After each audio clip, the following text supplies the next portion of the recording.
Becoming a doctor or surgeon in the United States isn't all that straightforward of a process. If you've ever wondered what each step of the process is like, you've come to the right place.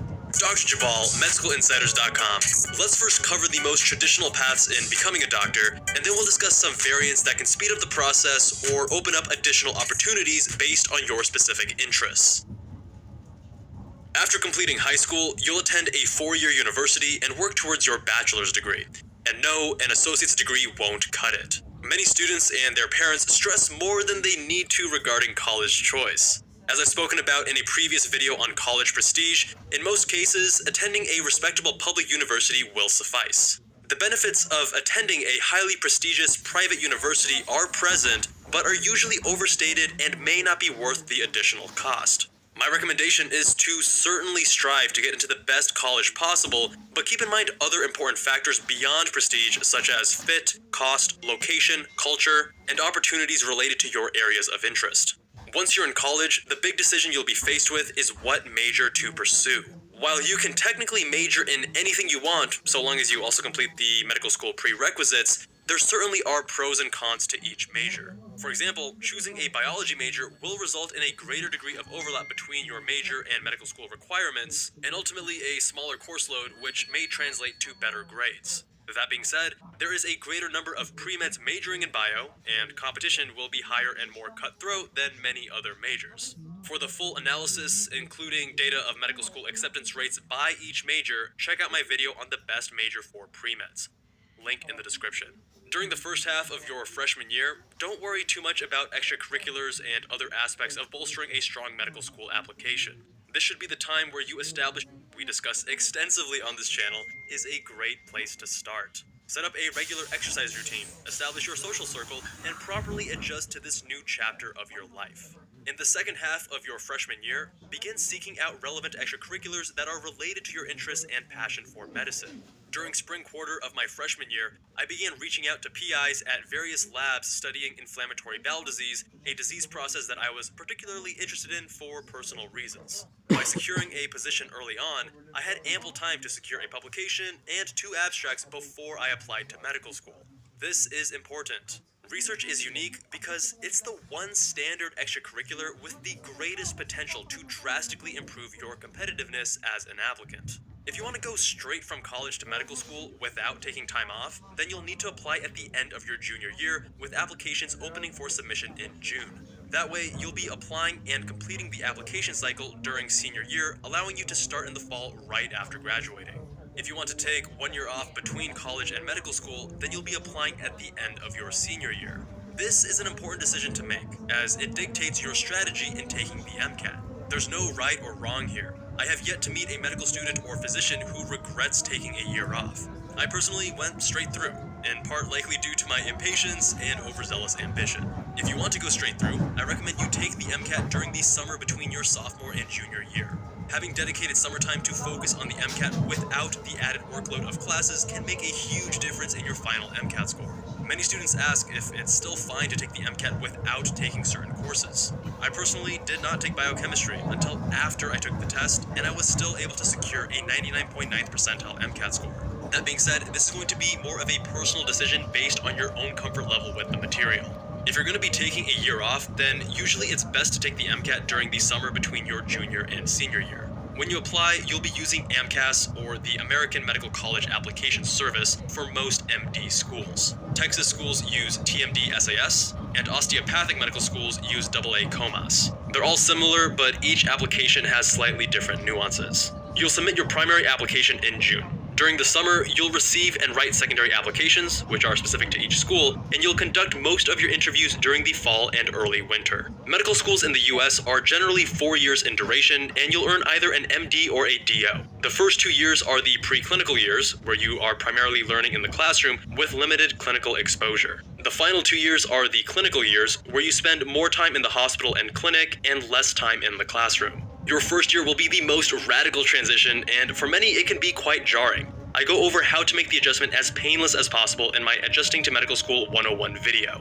During this time, you should reassess and refine your study strategies, figure out your routines, and work to optimize your efficiency if you want to have a semblance of a balanced life while also being a top performer. You'll remember the middle and end of your first year as some of the best times in medical school. The stress is comparatively low to the later stages, you have more free time, and you are bonding with new people and solidifying lifelong friendships. You'll be amazed by your classmates, as medical students are some of the most impressive and diverse people you'll come across. There are a total of 3 United States medical licensing exams. During your second year, you'll begin ramping up for the dreaded USMLE Step 1. It's the most important test for matching into residency, hence the high stress surrounding this exam. If you thought you studied hard for the MCAT, just wait until you get to Step 1. After taking Step 1 at the end of your second year, you'll begin third year and transition to your clinical rotations. Clinical rotations are particularly challenging because for the first time in your life, you're not just studying out of books and taking tests.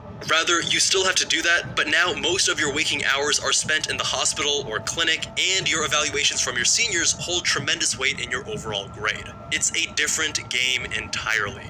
During your third year, you'll rotate on internal medicine, family medicine, general surgery, psychiatry, neurology, pediatrics, OB-GYN, and emergency medicine. USMLE Step 2 is usually taken at the end of third year, although some push it into their fourth year. It's not nearly as important as Step 1, but it's a great opportunity to make up for a lackluster Step 1 score. Rather than spending up to 6 months studying, 1 month will usually suffice. You'll start your fourth and final year of medical school with away rotations, also known as audition rotations, where you act as a sub-intern at institutions across the country. You'll usually do 2 or 3 away rotations, each lasting 1 month at institutions you would like to ultimately match at for residency. Think of it as a month-long interview. If you're going into a specialty with a suboptimal lifestyle, like surgery, expect long hours and high stress on your aways. While doing a plastic surgery away rotation, I remember having 3 19-hour days in a row, but I was graciously saved by 3 subsequent days of only 12 to 13 hours. That's 95 hours in a single week, plus studying and preparing for the next day's cases. Away rotations can be tough, but not all sub-internships are going to be this rigorous. In September of your fourth year, you'll apply to residency using the Electronic Residency Application Service, or ERAS for short.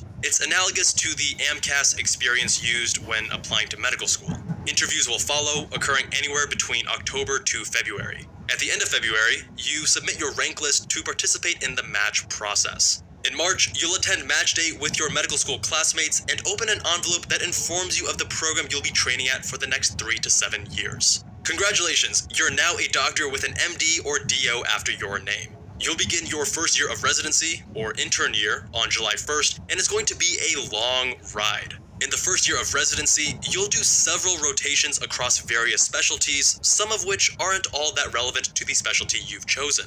In your second and third years, however, you'll be doing rotations that are more focused on your specialty, and you'll even get the option to select electives to focus on your areas of interest within the specialty. If you'd like to specialize further, you can elect to do a fellowship after you complete residency. Medical school and residency are both difficult, but for different reasons. Medical school is challenging as you must work hard to earn strong evaluations, the level of competition for Step 1 is next level, and balancing clinical work with doing well on exams is challenging to say the least. Think of it as multiple bursts of very high intensity. Residency is never as challenging on a short-term scale, but it will test you in the form of an endurance race. You won't have cutthroat competition or the pressure of getting top evaluations from your preceptors. However, you'll have greater responsibility for your patients, the hours are long, and it goes on for years. Depending on your specialty, residency will last anywhere from 3 to 7 years. Fellowship is optional and can add another 1 to 3 years on top of that. But once you're done, congratulations, you're an attending physician and your training is complete. Just take the board exams for your specialty and you'll be a board-certified doctor or surgeon.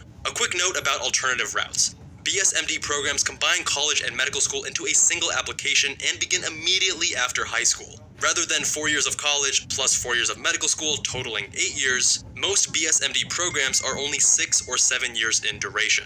If you'd like additional degrees in medical school, there are 2 main options. First, you can add a master's degree for an additional 1 or 2 years, the most common of which are a master's in public health or MBA. You can decide to do this once you're already accepted to a traditional 4-year MD program. Second, you can get a PhD in addition to your MD, but that requires you apply to MD-PhD programs upfront through the AMCAS application, not when you're already enrolled in medical school. If this all seems intimidating and complex, I get it. I was the first and only person in my family to pursue a career in medicine, and I definitely made some mistakes along the way. I don't want you to repeat my mistakes, and it's for that reason that my team and I have created the Pre-Med Roadmap to Medical School Acceptance course. We go into painstaking detail through each year of college and provide an adaptable blueprint that will help maximize your chances of getting into a top medical school. By following the practices in this course, I was able to achieve a 99.9th percentile MCAT score, get accepted to multiple top 5 medical schools, and got a full tuition scholarship to my #1 program. Click the link in the description to learn more, or visit medschoolinsiders.com. Becoming a doctor is a long and tedious process, but by taking it one step at a time, you'll be able to do it. Trust me. And we're here to help you each step of the way.